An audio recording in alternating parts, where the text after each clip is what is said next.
DRC 07 का demand आया था, लेकिन आपने लिखा नहीं, ऐसे ही पड़ा हुआ था। देखे थे, इग्नोर किए थे, जो भी हुआ वो, लेकिन वो पड़ा रहा ऐसे। और 3-4 महीना हो गया है, 120 दिन से ऊपर हो गया है, 150 दिन 200 दिन हो गया है, ऐसे ही पड़ा। तो क्या होगा? आपके पास कुछ ऑप्शन बचता है क्या?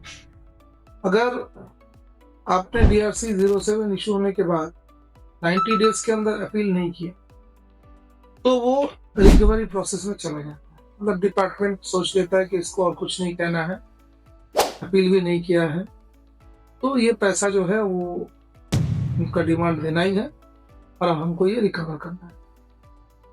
तो वो रिकवरी टीम के पास चला जाता है रिकवर। लेकिन फिर भी आपके पास एक ऑप्शन होता है कि आप नेक्स्ट 30 डेज के अंदर अपील अगर कर दे कंडोनेशन डाल के, तो ऑफिसर के पास ऑप्शन होता है कि वो कंडोन करके भी आपका अपील सुन लेगा। लेकिन मतलब टोटल में हो गया 90 दिन और 30 दिन, 120, ये सब चला गया।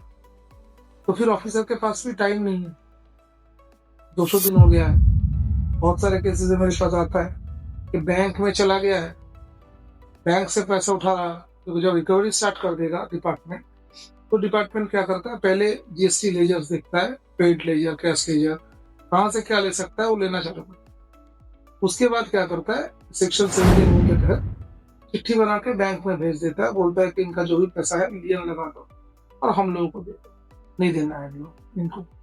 तो क्या होता है, तो पार्टी पैनिक हो जाता है। जैसे ही चिट्ठी जाता है तो पहले बैंक लियन लगा देता है। उसी समय से पार्टी पैनिक कर जाता है, क्या हो गया। तब तक ये बैठा था, बहुत पार्टी ऐसा है, तब तक बैठा था, कुछ नहीं किया। कुछ लोग है कि क्या करेंगे सोचते दोस्तों वहां पे पहुंच गए। तो जैसे भी हो, अगर आप उस स्टेज तक पहुंच गए, अब कुछ नहीं किए, ये हो गया, तो आपको क्या करना है? क्योंकि आप तो पैनिक शुरू हो गया है, बैंक में चला गया है। तो इस सिचुएशन से निकलने का एक तरीका है कि सबसे पहले आपको अपील करना है। ये अपील आपका तो एक्सेप्ट नहीं होगा, क्योंकि बहुत दिन हो गया, मान लीजिए 200 दिन हो गया एज एग्जाम्पल। 200 दिन के बाद आपको ये बैंक में गया है, तो आपको क्या करना है? अपील करोगे तो अपील आपका एक्सेप्ट नहीं होगा, लेकिन फिर भी आपको अपील करना है। क्यों? क्योंकि आप बिना लीगल रूट्स फॉलो किए आपके पास तो रेमेडी होगा नहीं। आपको appeal to commissioner, appeal to appeal authority है, हम अपील करने से क्या सोल्यूशन हो जाएगा? नहीं होगा। क्यों? क्योंकि अपील तो आपका रिजेक्ट होने वाला है और बैंक में तो आपको ऑलरेडी चला गया है गारंटी होने के लिए। बैंक गारंटी विड्रॉ हो जाएगा अपील करने से? नहीं होगा। कब होगा? अच्छा देखिए, इस समय एक चीज देखना है कि आपका अभी तक कितना रिकवरी हुआ। क्या बोले थे कि GST डिपार्टमेंट जब रिकवरी चालू करता है तो पहले आपका कैश लेजर, क्रेडिट लेजर, इस सबसे रिकवरी चाहिए। तो रूल क्या है कि अपील करने तक के टाइम तक आपको 10% प्री डिपोजिट लगता है appeal to appeal authority, 20% pre deposit लगता है up to GST tribunal. GST tribunal तक वो अपील करेंगे तो 20% प्री डिपोजिट आपका टैक्स अमाउंट करने से चलता है।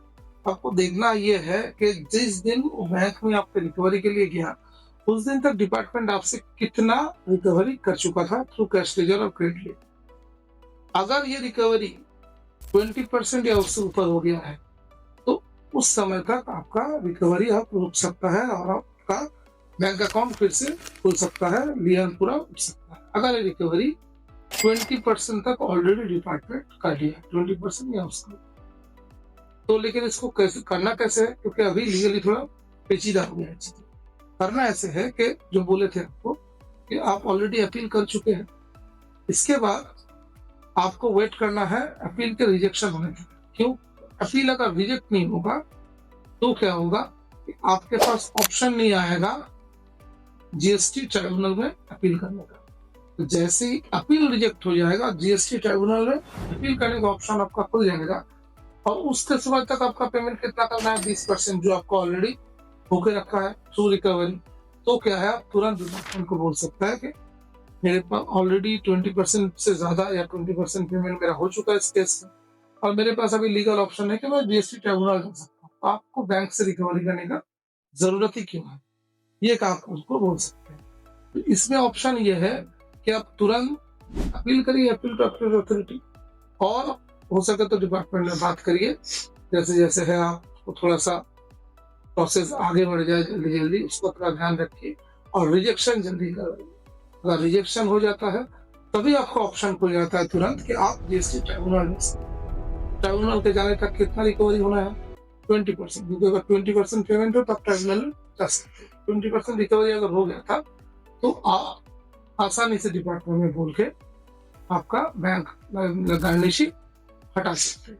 और अगर 20% नहीं हुआ तो जितना शॉर्टेज है 20% होने में उतना पेमेंट आप रिजेक्शन के बाद करके अपील डाल दीजिएगा कि I will go for the tribunal, तब तक हमारा गारंटी विड्रॉ कर लिया जाए। तो ये आप इस तरह से कर सकते हैं आसानी से। अगर आपका बैंक अकाउंट सीज होने के लिए गारंटी करने के लिए दिया गया तब भी पैनिक नहीं होना है, अपील करना है। सॉरी मैं स्टेप फिर से बता दे रहा हूँ, अपील करना है, अपील टू अपील अथॉरिटी।